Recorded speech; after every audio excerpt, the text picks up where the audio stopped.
This is the review session for the third exam in Math 142. We'll be going over some of the practice exercises in that set that I gave you. So we'll begin by going over to the website, and down here in the announcements, there's a link to the practice questions.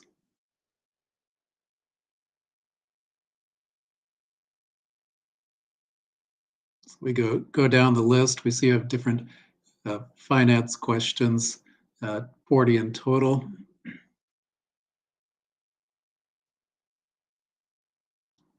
We'll do as many as we have time to do today.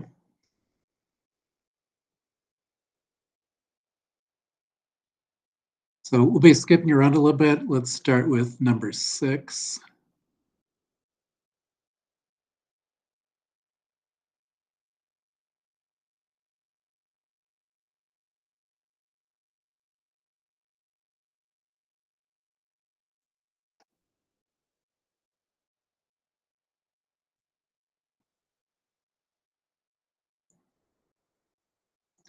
Larry borrows $95 and pays back $110 3 years later. What is the simple interest rate? So there are a few steps you want to take in this. So first, we'll just be finding what the interest is.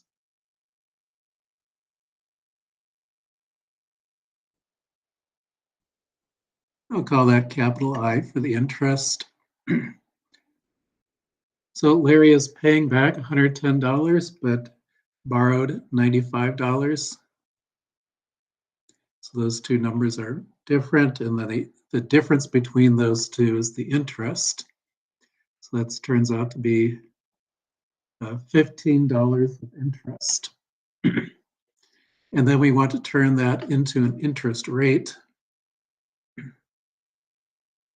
So for the interest rate, you have to divide the interest by the amount that was borrowed, which was $95, and also divide it by the time, which is 3 years.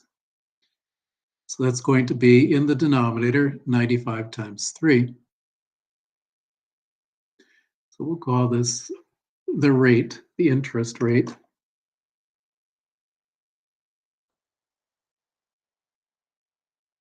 Put that on the calculator. And it's 0.05263 more digits after that, but this is probably enough here. And then if we write that as a percentage, it's 5.26%. I'll be rounding that off some more and dropping the 3. When you get to the examination, it usually tells you how many places to include. This practice problem didn't do that, but on the examination, it most likely will. Let's see what they did in the answer key. Yeah, same thing, the answer key. So they did the 5.26% and then rounded off right there.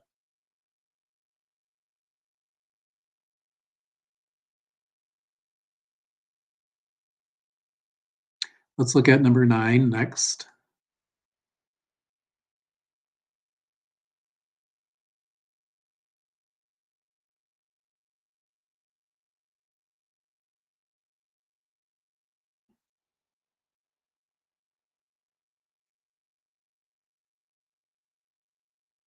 Olivia deposits $200 each month in an account that pays 8% compounded monthly. What is the value of the account at the end of the first 35 years? So the first thing you have to do is decide what formula you'll be using. And you look at for different keywords that can tell you or give you hints at which formula that would be.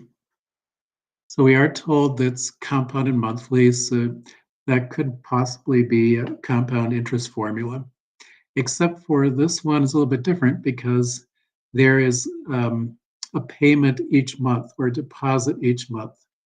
So it's $200 deposit every month. So that suggests not the compound interest formula, but one of the annuity formulas.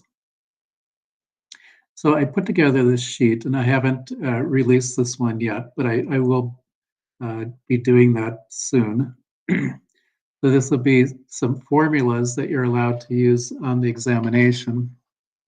And I'll try to have that ready today and put a link to that on the website so you can see which formulas will be available. But we'll go over to the annuity formulas. And so will it be a regular annuity or a payout annuity? Well, Olivia is not receiving this money. She's putting the money as deposits into an account. So it's not a payout annuity. A payout annuity would be like an income replacement. It would pay her the money, but she's putting the money in, so it's just the regular annuity. The first formula that we have listed here. So we'll get that one and then work with this formula.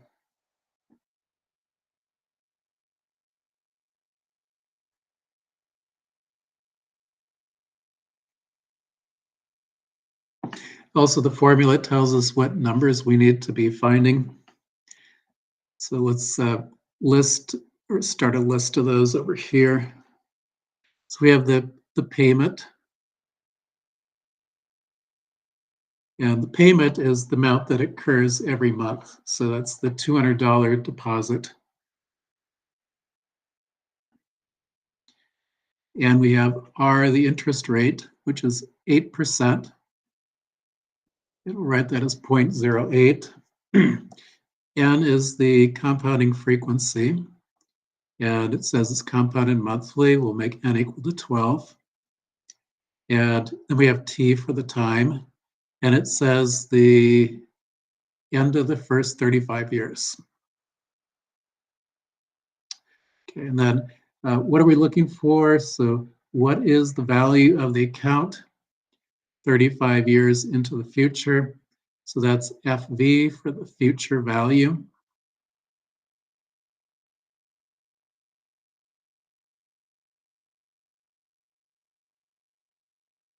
So we can put all those numbers into our formula.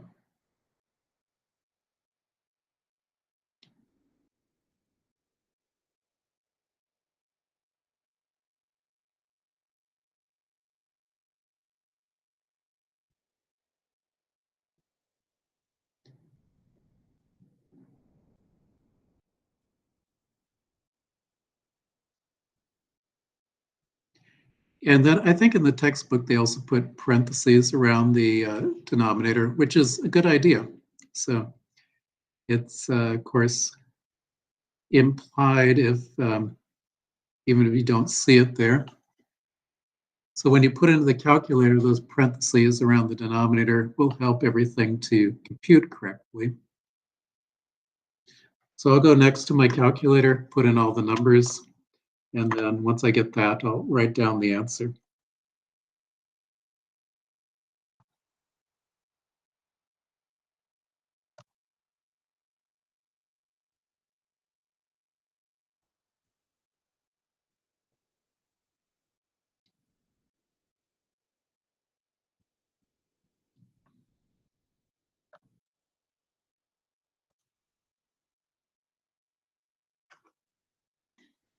Okay, so now the calculator's come back with an answer. So it's, let's see, 458,000.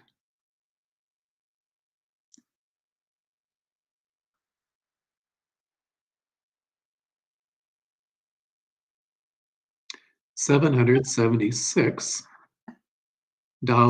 and then rounding up to 50 cents.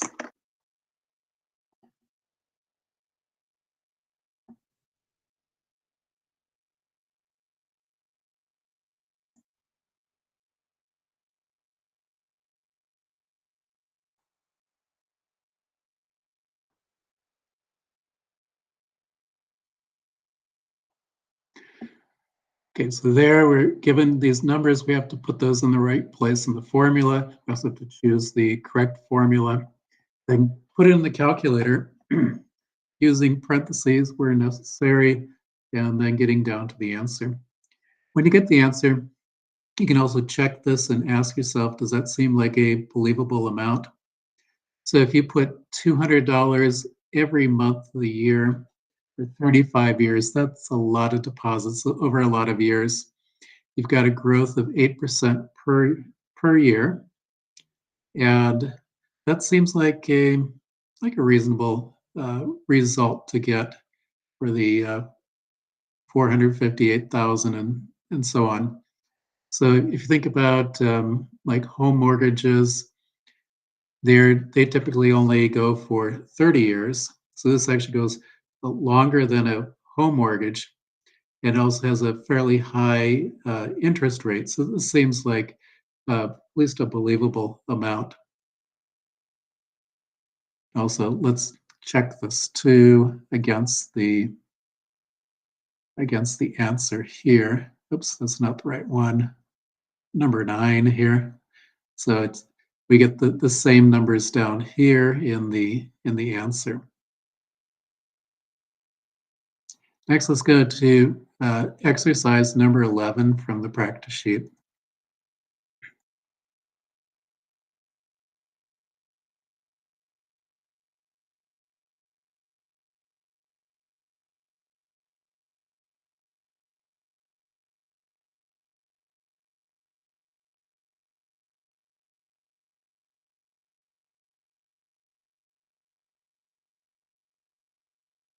Carl has a 30-year, $300,000 loan at 7.8%. His monthly payment is $2,159.61. So complete the loan schedule for the first 3 payments.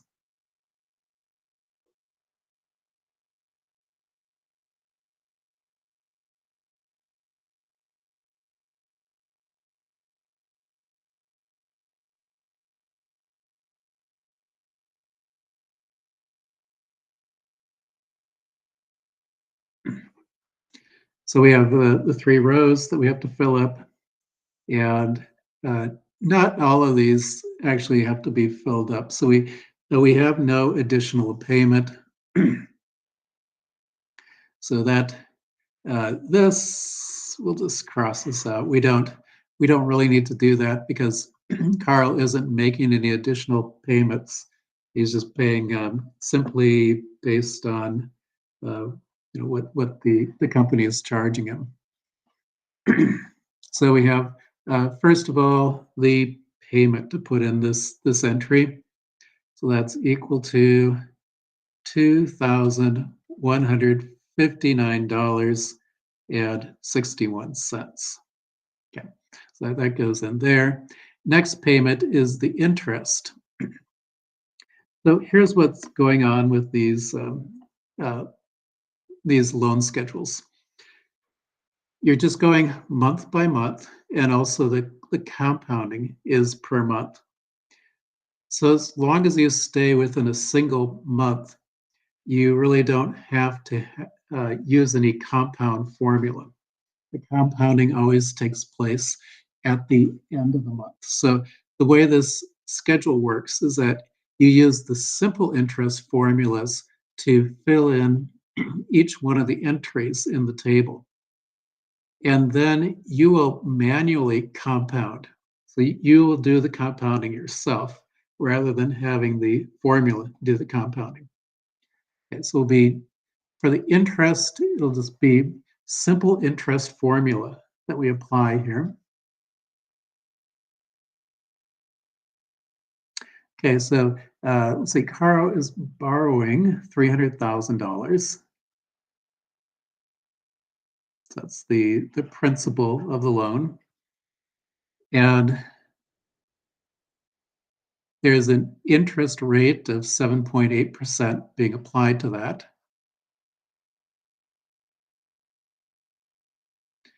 And then the amount of time is 1/12 of a year. So we have P times R times T. Then we put that onto the calculator to get the amount of interest.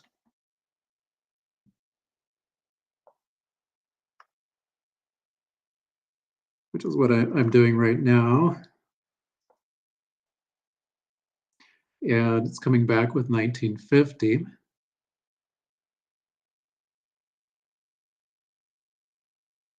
So that'll go over here in the next square.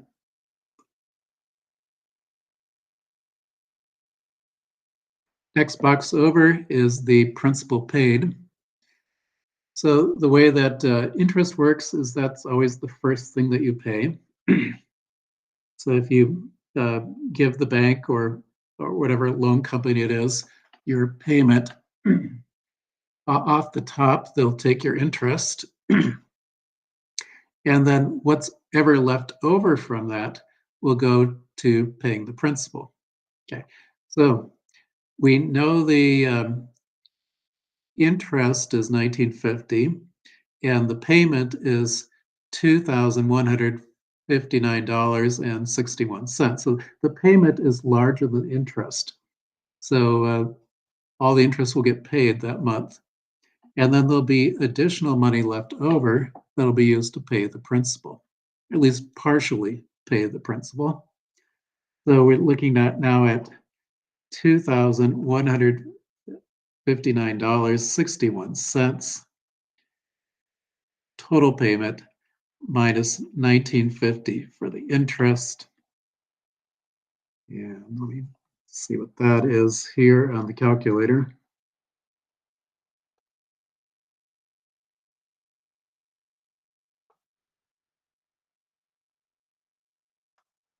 Okay, so we get $209.61 left over. That will now be applied to the principal. We'll skip over the additional payment and then the balance. So now that some of the principal has been paid, the total balance goes down. Okay, so we have original loan of $300,000. During the first month, Carlos paid off $209.61.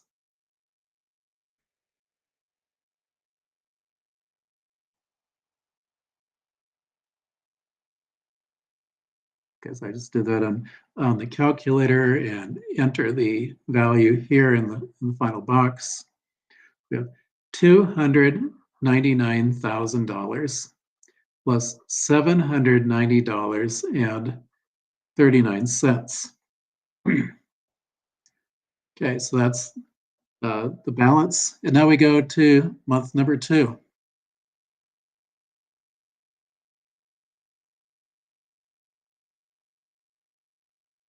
And do everything over. So month number 2, well, the payment is still the same. So that's the way the mortgages work. They're equal monthly payments.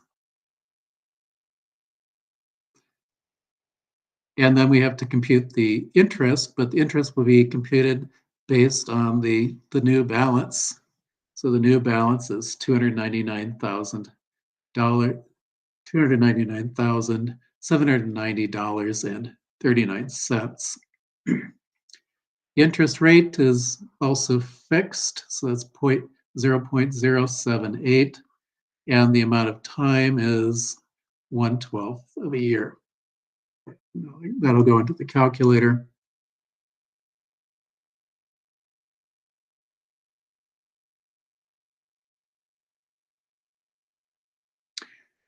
Okay, so now I'll just go ahead and directly enter that into the box. It's $1,948.64.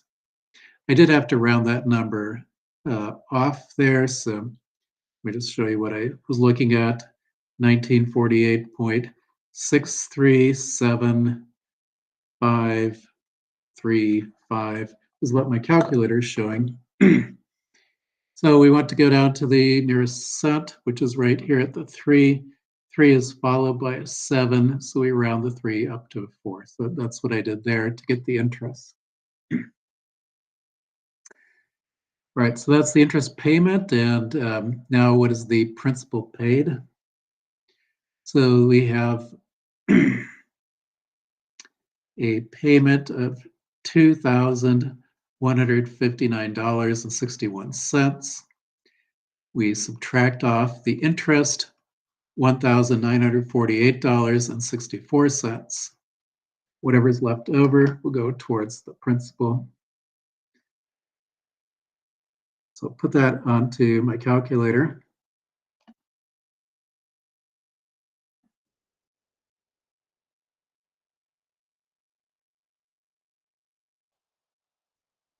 And it's giving me, I'll put that directly into the schedule here.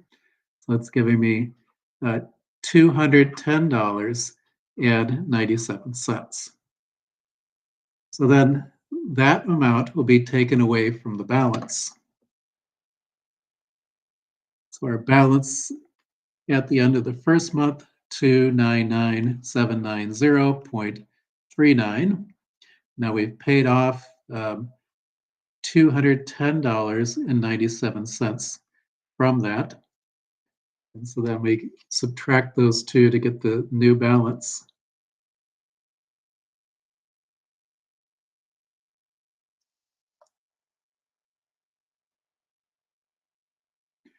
And put that over in the schedule. So that's $299,579.42. That takes us to the end of the second month. There is a third month here. I'll skip over that step. So once you see how to do this, then you just keep repeating the steps for as many months as you required, and you get the loan schedule. Should notice some things about this is, well, number one, the payment never changes. So the payment is the same every month. They just work it out to be that way. The interest does change. So the interest should always be going down every month, which we have here, 1950. Next month is 1948. So a little bit down. It's a 30-year loan, so it takes a while to get that down. The principal paid will go up. So as the interest goes down, principal paid goes up by the same amount that interest goes down. And so it goes from 209 up to 210, and it's getting to be a little bit more. And of course, the total balance will go down. So the total balance goes down by the amount of principal that's being paid. All right, so we've got the basics there of the loan schedule.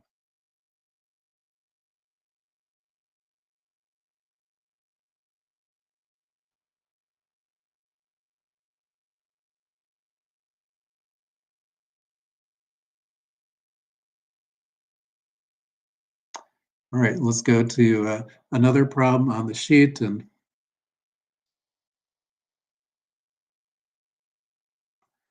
I guess let's look at this. There's a group here. We'll do 15 through 17.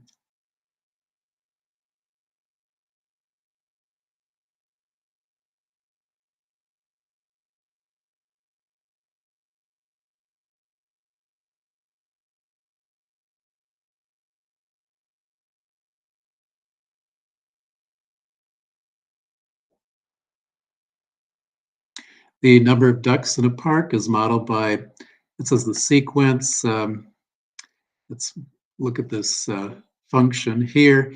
P of n equals 30 plus 6n. N is the number of years after the year 2012. Find the value of P of 8, and what does that represent? Okay, let's do those.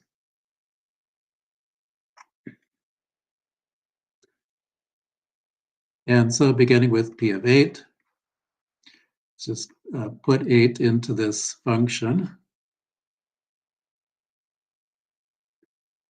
So 6 times 8 is 48, and adding that to 30 makes 78.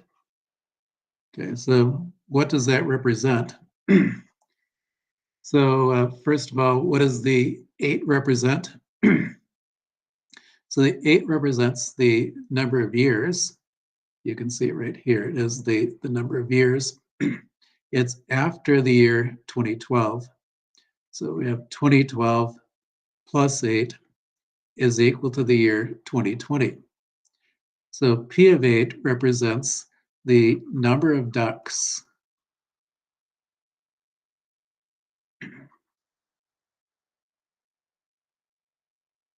in the year 2020.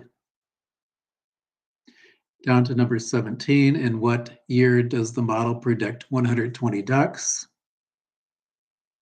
So it's a little bit different now. Now we put 120 for the value of the function.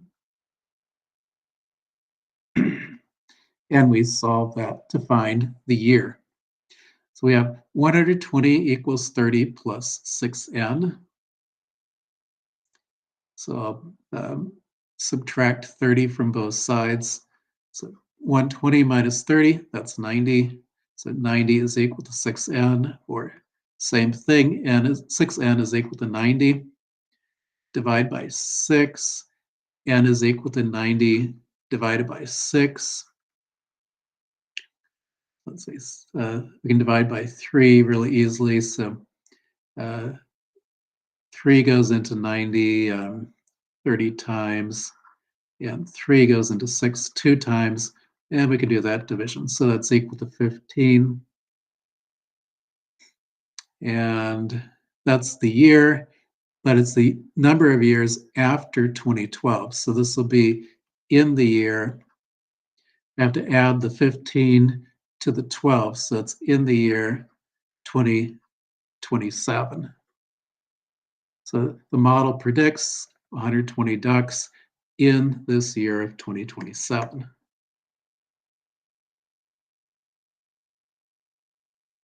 Yeah, let's see, that should be, yeah, same thing there. Let's look at this number 18 next. This is taking the form of a multiple choice. And you do get a few multiple choice questions. A lot of those are just show the work. And those that aren't multiple choice will be show the work.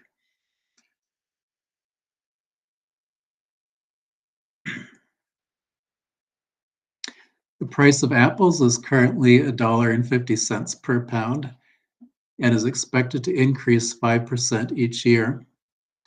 Choose the correct model for the price of apples in year N. So we have to decide what type of model do we have. Now, the main two choices would be linear or exponential.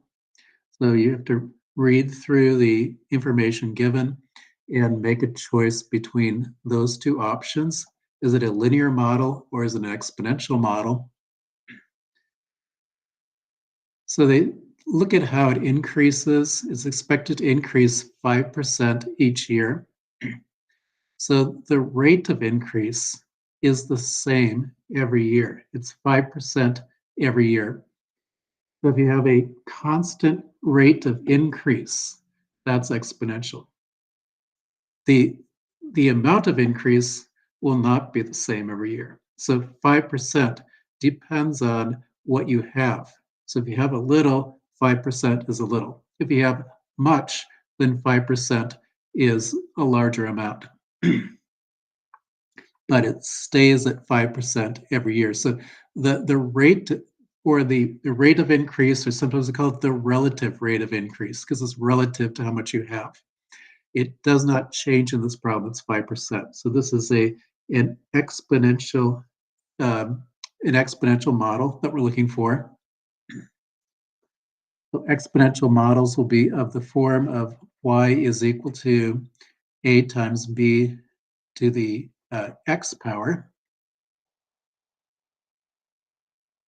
where we know that a is how much you start with. So a is equal to the original amount. And we're told that we're starting with a price of $1.50. So A is equal to 1.5. If you look at the options here, they all start with 1.5. Okay. And then we need to know what is the value of B. So that's the next thing we look for. So B will be equal to, well, B will be controlling the actual increase. So it'll be tied into the 5% that we see here. And as you can see, there's lots of 5% in these options over here. All right, so let's go ahead and get this set up. And using the information given, so what you can do is to find the price of the apples maybe in the next year. So this will be the information given is that in year 0, the number of apples, or not the number of apples, the price of the apples is $1.50. So it's 1.5. So take it out to the next year. So 1 year later, what is the price of the apples?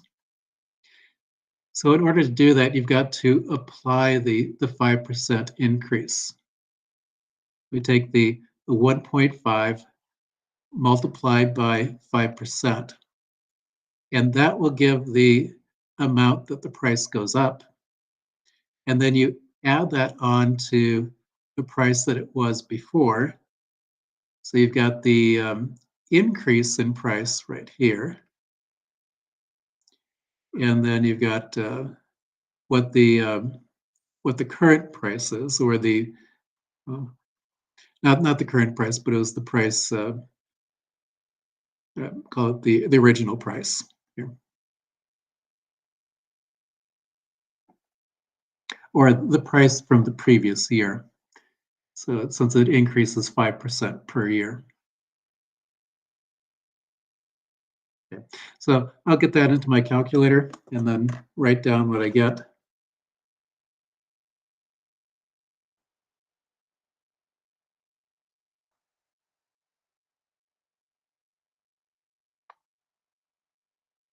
And calculator is showing 1.575.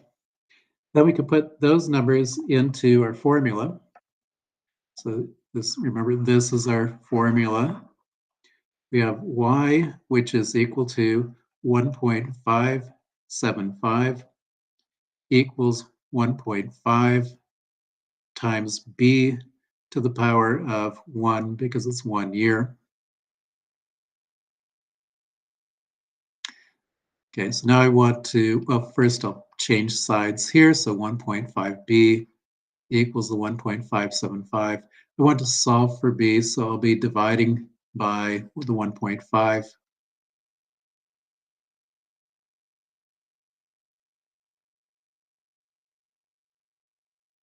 And then onto the calculator.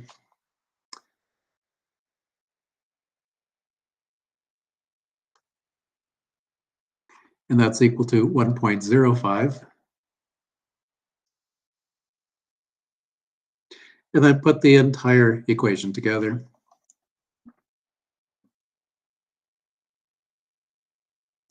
So y is equal to 1.05 times 1, or I said that wrong, it's 1.5 times 1.05 raised to the power of x.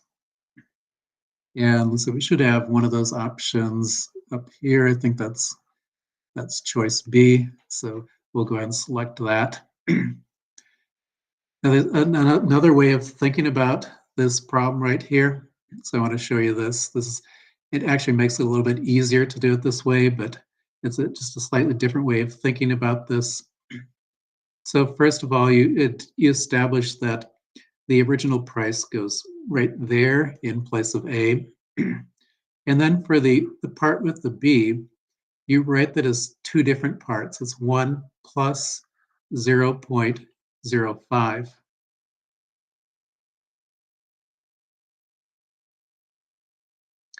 And each one of those parts has its own meaning. So the 1 that you see here is 100%. And the 0.05 is 5%. So we recognize the 5% as being the amount of increase. The 100% represents what you already had. So don't forget about that one because that's playing an important role. So you have the apples and their price goes up by the 5%, and that 5% is added on to what it was before. So it's the 0.05 is added on to that 100%. And that's why we have both of those numbers in there. So if you think about it that way, you wouldn't even have to do most of this calculation over here on the left side. You could just go directly to the formula. Y is equal to 1.5 times 1.05, the 100% plus the 5%, and then raised to the x power. Of course, in the setup of the problem, they're using slightly different variables, which is okay. It still means the same thing. So in place of y, they're using p. In place of x, they're using n. And of course, that still means exactly the same thing.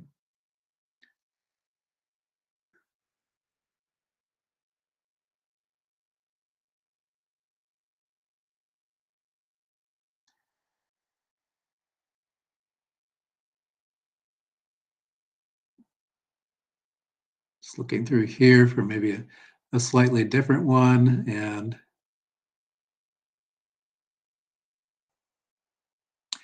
yeah, maybe a little bit about this correlation at the end. So correlation is mainly for the linear correlation. So the correlation coefficient that you've been working with on the homework. And here we're given two variables, and we have some choices. Are the two variables positively correlated, negatively correlated, or uncorrelated, or zero, which means zero correlation? So let's look at a few of these and just see how we could reason our way through these. Probably three of those might be enough. And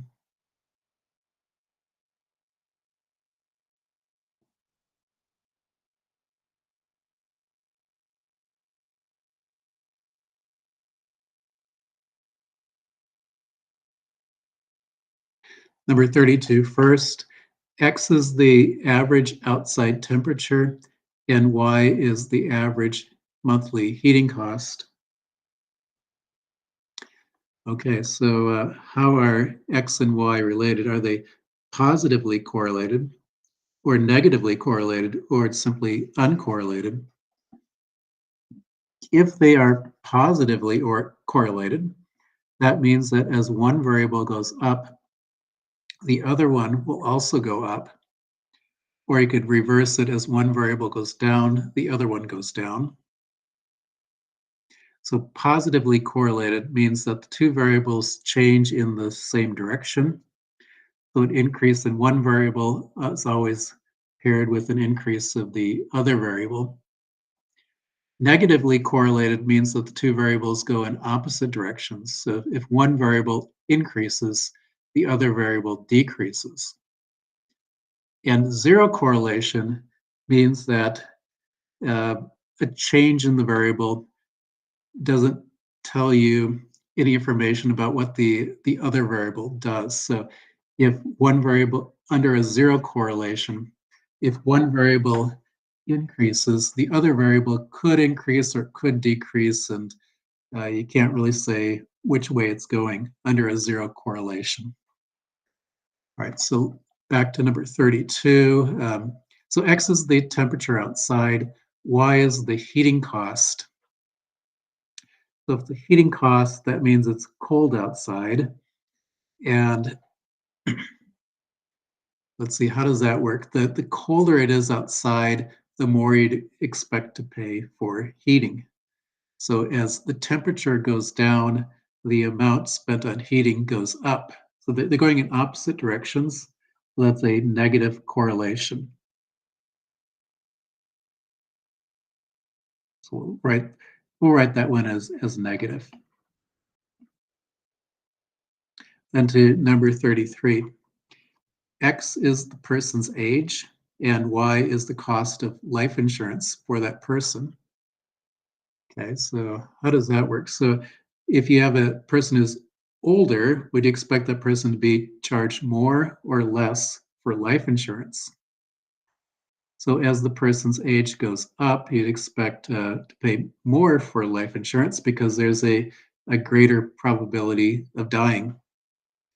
So, and that's what life insurance typically insures for. It insures for death, and the death becomes more likely as you age. So the cost goes up, and so that's a positive correlation.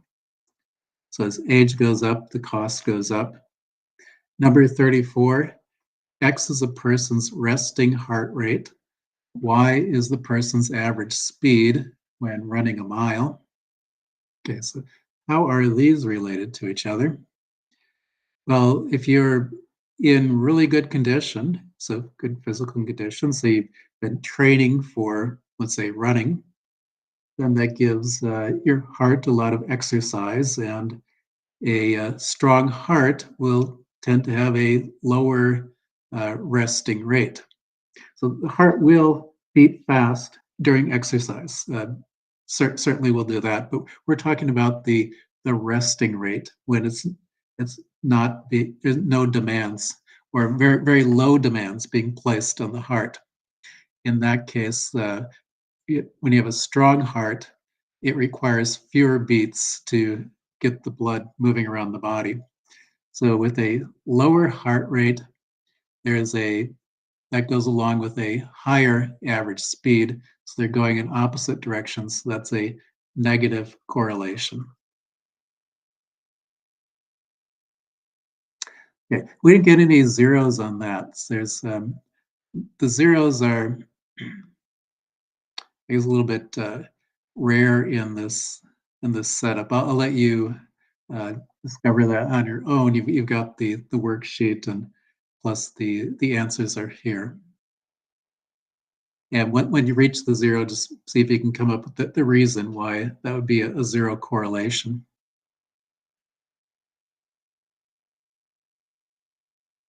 And let's look at number 40, the final one.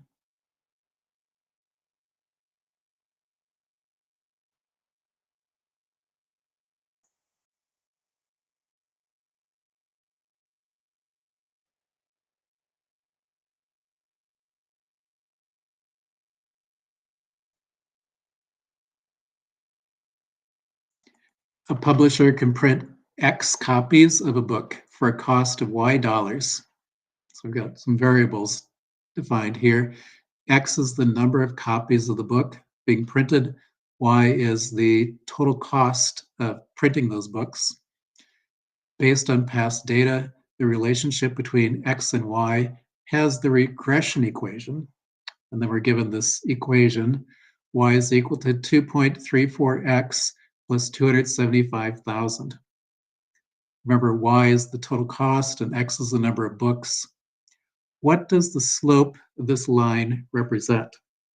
Okay, so we have the idea of slope, which we often represent with an M. This is equal to change in Y divided by change in X.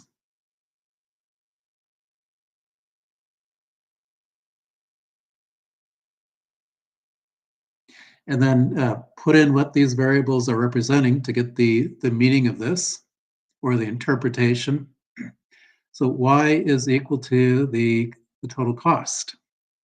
So it's the change in the total cost. And X represents the number of copies. This is a change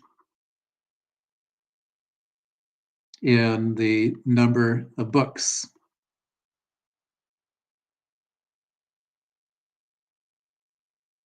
Okay, so that reveals what kind of rate we're looking at.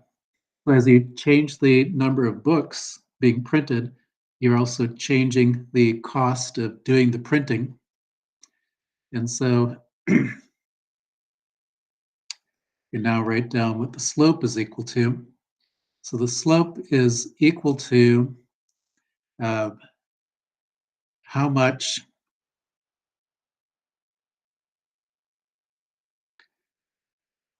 the cost changes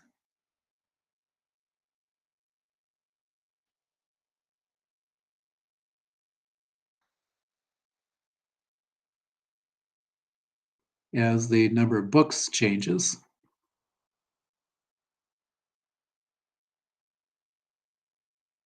Now, don't leave it really vague like this.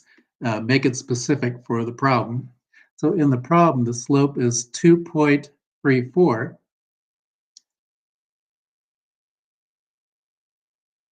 So we write out specifically what this means. So this means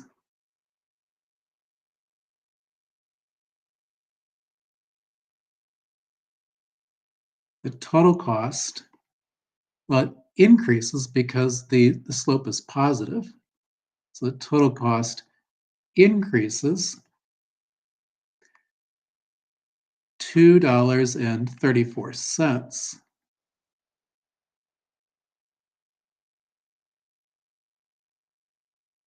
for each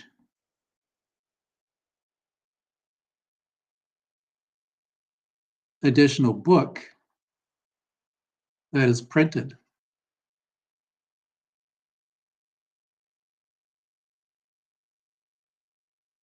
And those are the specifics. So that tells us exactly what this model is telling us about this rate.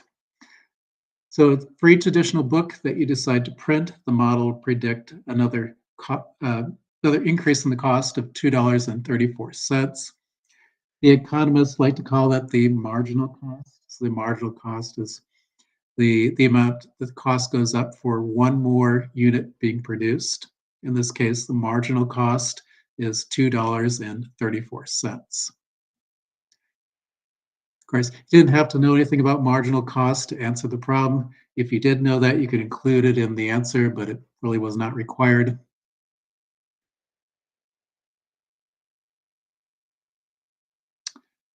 Okay, let's see what else we should look at in a review assignment.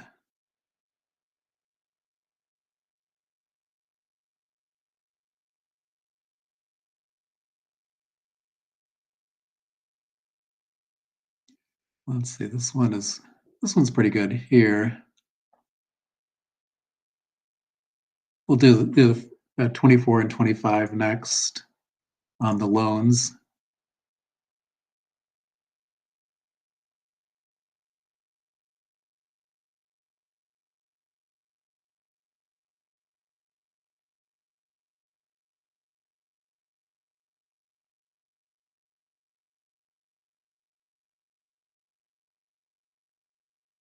Karen gets a 30-year loan at a fixed rate of 5% for an amount of $500,000.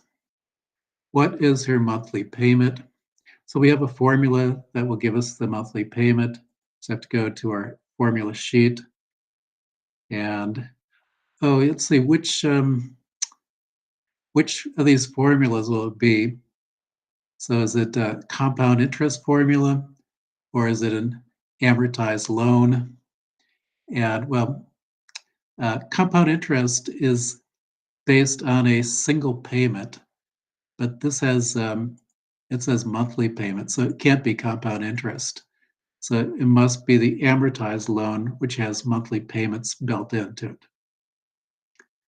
So we'll be going over to amortized loan. There are two formulas there available. In fact, these two formulas are really saying the same thing. They've just been rearranged to make it a little bit more convenient depending on what you're looking for.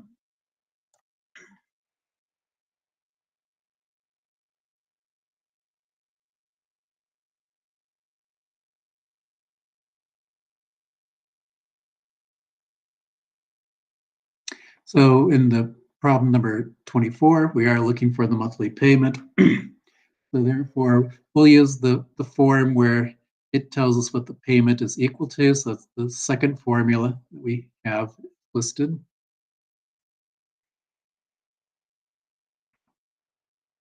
So we'll get our payment, and we have the principal, which is the amount that was borrowed, the $500,000.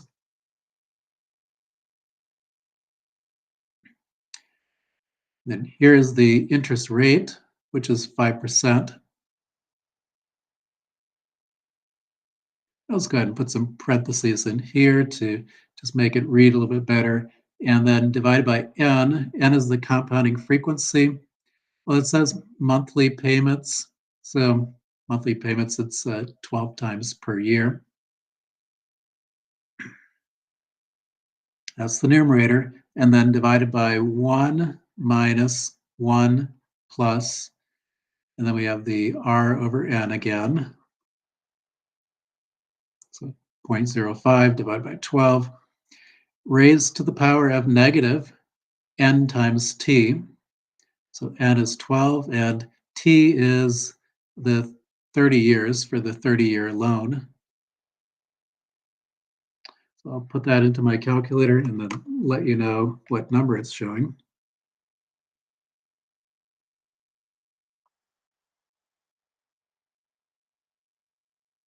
So as you're putting these in the calculator, be really careful with your your parentheses. Make sure you're getting this calculator to read exactly what you want it to read. And sometimes too, you might want to just compute part of this and do it maybe just one piece by piece, or just do it piece by piece, one piece at a time. And that is an option that you can take.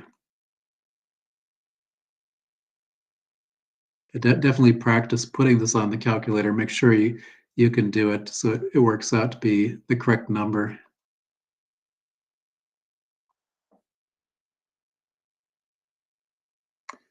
Okay, so I'm going to just check through my calculator entry here before I have this compute. And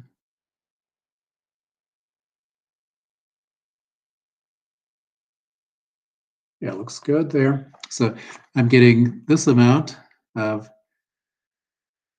$2,684, and I'm gonna have to round this one off. It's 11 cents.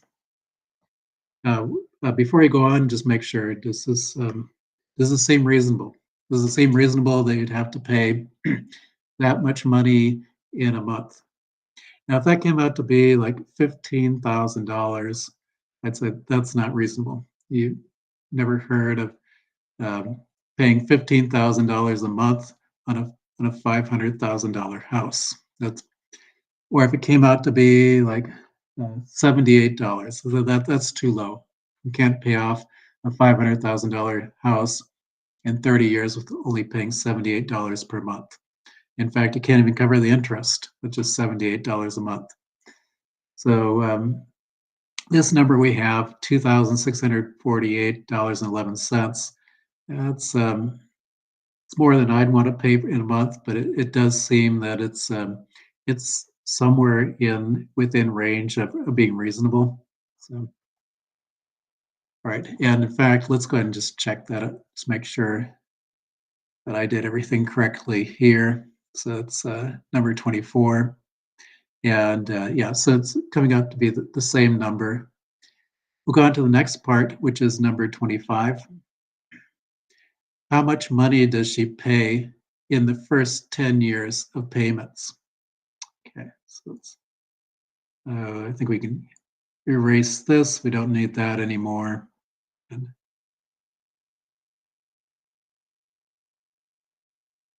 all we need is that the payment amount.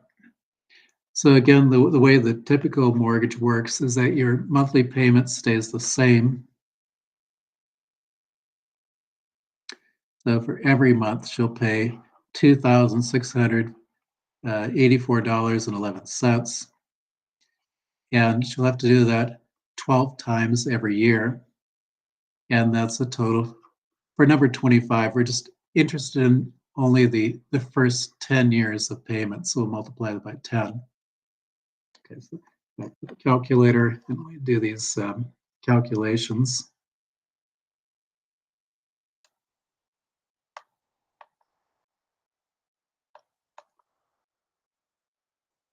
So calculator is returning an amount of $322,093.20. That's the total number of payments in the first 10 years, assuming that she always pays that same amount every month.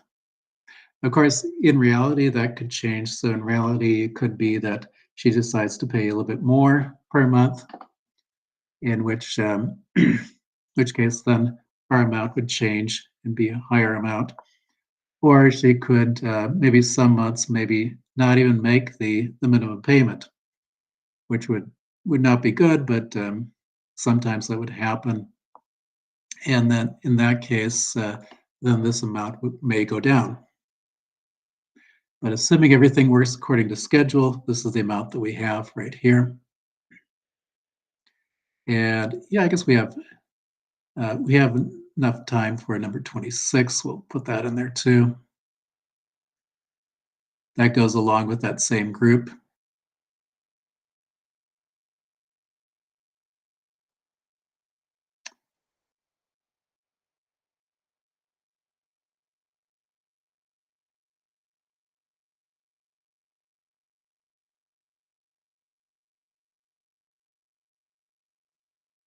Okay, so it's how much interest does she pay in the first 10 years? Okay.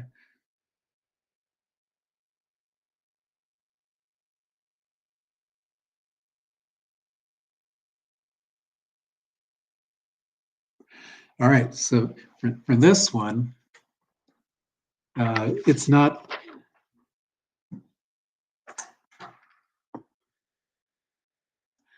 Okay, this one we have to figure out how much principal did she pay off.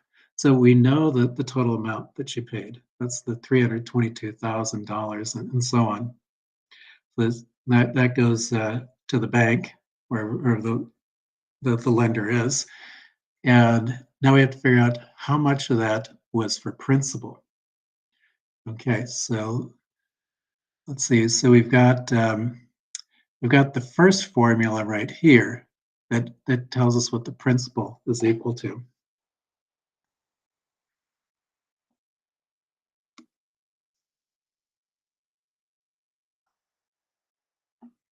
Okay, so we have the payment, and the payment is right up here, $2,684.11 times 1 minus 1 plus, and then the interest rate, 5%, divided by n, which is 12, to the power of minus n times t. And we'll go ahead and make that into 10 years.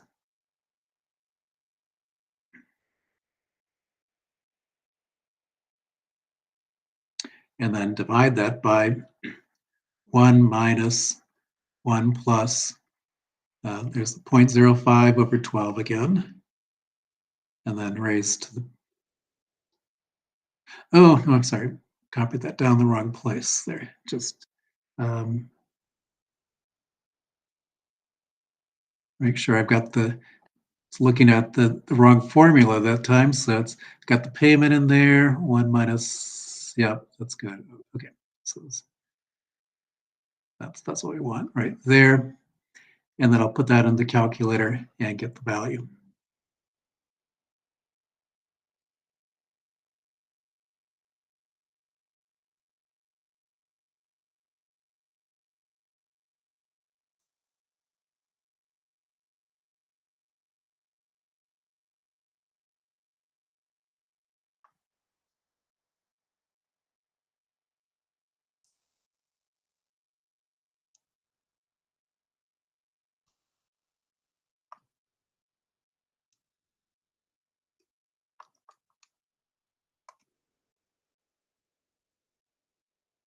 Okay, this is always a good idea. Since the calculator shows me what I typed in, I can check this, and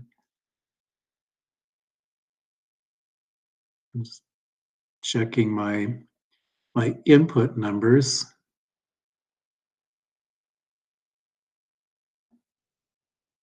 Okay, and write down what I get here.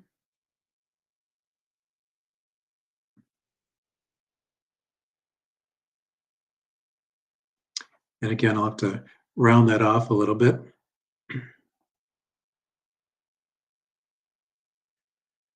Okay, so what did we just do? Well, we took the monthly payment that we computed. This monthly payment was actually the monthly payment for I think it was the 30-year loan, right? So originally it started out as a 30-year loan, and we had that payment. But now we're only going for 10 years, so the time is equal to 10 years. And according to this formula, uh, that would be enough payments to pay a principal equal to $253,061.52. But we compare it to the answer number 25. She's actually uh, paid off 320, or she paid to the bank $322,000. So the difference between those two numbers is the interest. So we can write down our interest next. So the interest will be the total amount that she's paid in that first 10 years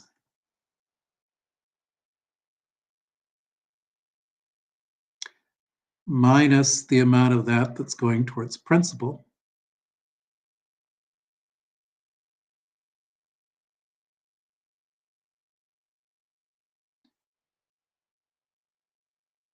And just to make sure I get the numbers right, I'm going to put that in my calculator.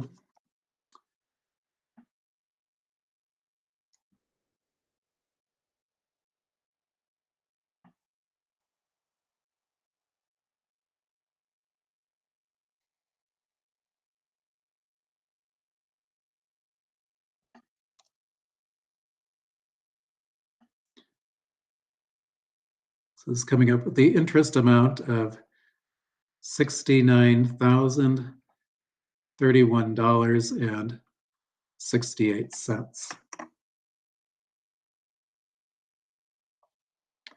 Okay, so we've got those three parts there. Let's see, I did that wrong, I guess. Let's see. How much does she pay in the first 10 years?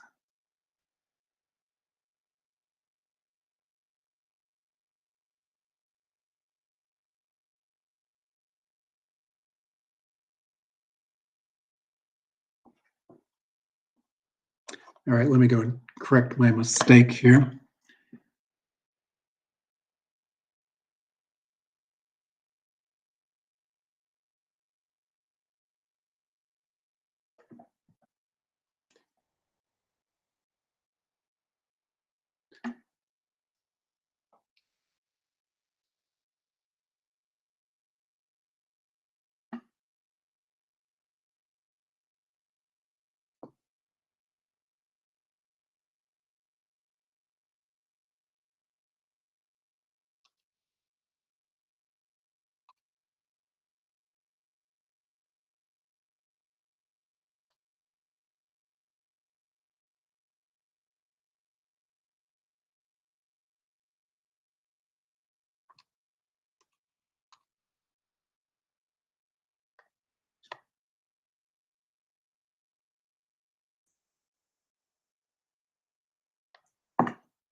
Oh, let's see. I think I used the wrong formula on that one. So um, rather than trying to make it that one, I'll go ahead and put that one into the announcements, and then so we'll go ahead and stop this here, and then I'll make my correction and get that out to you.